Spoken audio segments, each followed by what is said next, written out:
राहुल गांधी की जबान काटने वाले को 11 लाख रुपए इनाम देने का ऐलान कर दिया गया है। इतनी बड़ी धमकी नेता प्रतिपक्ष को दी गई है। दोस्तों राहुल गांधी की बढ़ती लोकप्रियता देखकर कुछ लोगों से हजम नहीं हो रही है। उनकी लोकप्रियता देखकर कुछ लोग बौखलाए हुए हैं, पॉपुलैरिटी बर्दाश्त ही नहीं कर पा रहे हैं। कोई राहुल गांधी को मारने की धमकी दे रहा है, कोई राहुल गांधी को आतंकवादी कह रहा है, कोई राहुल गांधी की जीप काटने वाले को लाखों रुपए इनाम दे रहा है। और हैरानी की बात तो यह है दोस्तों कि इस तरीके की धमकी देने वाले नेता के खिलाफ महाराष्ट्र की पुलिस एफआईआर लिखने तक से हिचकिचा रही है। दोस्तों ये धमकी एनडीए की सहयोगी पार्टी, भारतीय जनता पार्टी की सहयोगी पार्टी शिवसेना शिंदे गुट के नेता महाराष्ट्र के बुलगाड़ा से विधायक संजय गायकवाड़ ने दी है। गायकवाड़ ने खुलेआम मंच से मीडिया के सामने ये बात कही है कि राहुल गांधी पिछड़ों, आदिवासियों का आरक्षण खत्म करना चाहते हैं, उन्हें इसका इनाम मिलना चाहिए। जो भी राहुल गांधी की जीप काटेगा उसे 11 लाख रुपए दिए जाएंगे। असल में दोस्तों राहुल गांधी पिछले दिनों अमेरिका दौरे पर गए थे।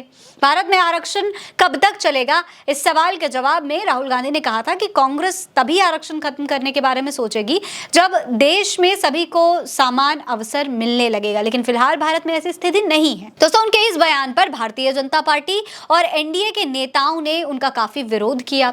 हालांकि राहुल गांधी ने यह बात भी कही थी कि उनके बयान का गलत मतलब निकाला जा रहा है। राहुल गांधी ने कहीं पर भी आरक्षण खत्म करने जैसी कोई बात नहीं कही थी, ना ही वो संविधान को खत्म करने की बात कर रहे थे जैसे गायकवाड़ कह रहे हैं।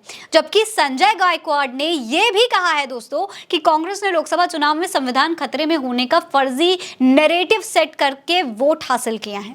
यानी कि अगर देखा जाए तो दर्द कहीं ना कहीं सिर्फ इसी बात का है कि राहुल गांधी ने वोट हासिल कर लिए, भारतीय जनता पार्टी को टक्कर दे दी, मोदी जी के 400 पार वाले नारे को फेल कर दिया। राहुल गांधी का नेता प्रतिपक्ष बनना अब इन लोगों से हजम नहीं हो रहा है। सिर्फ इतना ही नहीं दोस्तों, गायकवाड़ के खिलाफ जब कांग्रेस के नेता कंप्लेन करने पहुंचे तो पुलिस एफआईआर लिखने को भी तैयार नहीं थी। पुलिस का कहना था कि पहले जांच की जाएगी और उसके बाद एफआईआर लिखी जाएगी। जबकि नेता का बयान पूरे सोशल मीडिया पर वायरल है। खुलेआम उन्होंने मीडिया के कैमरे पर इस तरीके से राहुल गांधी को धमकी दी है। हालांकि जब पुलिस ने एफआईआर लिखने से मना किया तो कांग्रेस के तमाम कार्यकर्ता वहीं थाने पर बैठ गए। उन्होंने विरोध शुरू कर दिया, जिसके बाद मजबूर होकर एफआईआर लिखनी पड़ी पुलिस को। एफआईआर लिखवाने गए कांग्रेस के कार्यकर्ताओं ने पूछा कि आखिर एफआईआर क्यों नहीं लिखी जा रही है, गिरफ्तारी क्यों नहीं हो रही है। अगर हम योगी जी और मोदी जी को लेकर ऐसा कुछ कह दें, ऐसा कोई बात बोल दें, तो क्या हम पर एफआईआर नहीं होगी? हमको घर से नहीं उठा कर लिए जाएगा।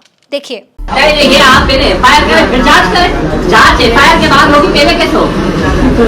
नहीं क्यों कर सकते हैं? मतलब ये आप देश का नेता प्रतिपक्ष को धमकी दे रहे हैं और आप जांच करने की बात कर रहे हैं। एफआईआर करने में दिक्कत क्या है? दोस्तों बात कहीं ना कहीं सही भी है। राहुल गांधी नेता प्रतिपक्ष हैं।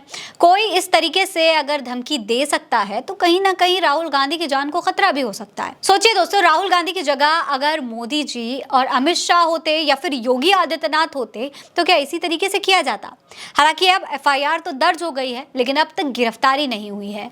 दोस्तों आपको याद होगा राहुल गांधी ने जब मोदी सरनेम वाले मामले पर बयान दिया था तो तुरंत उन पर एफआईआर हो गई थी, उनकी सांसदी चली गई, उनका घर चला गया, सजा भी हुई 2 साल की। लेकिन बीजेपी के सहयोगी पार्टी के एक विधायक को खुलेआम धमकी देने पर भी अब तक गिरफ्तार क्यों नहीं किया गया, ये बड़ा सवाल है। दोस्तों राहुल गांधी एक प्रमुख विपक्षी नेता होने के नाते सरकार और उनकी नीतियों की आलोचना कर सकते हैं, ये उनका हक है, जो कि किसी भी लोकतंत्र के लिए जरूरी भी होता है। लेकिन इस तरीके से धमकी देना उस राजनीतिक असहिष्णुता को दर्शाता है जो अच्छे स्वस्थ लोकतांत्रिक प्रक्रिया में बाधा डालती है, रुकावट डालती है। किसी भी नेता या व्यक्ति के खिलाफ हिंसा की धमकियां देने वाले लोगों को कानून के दायरे में जरूर लाना चाहिए।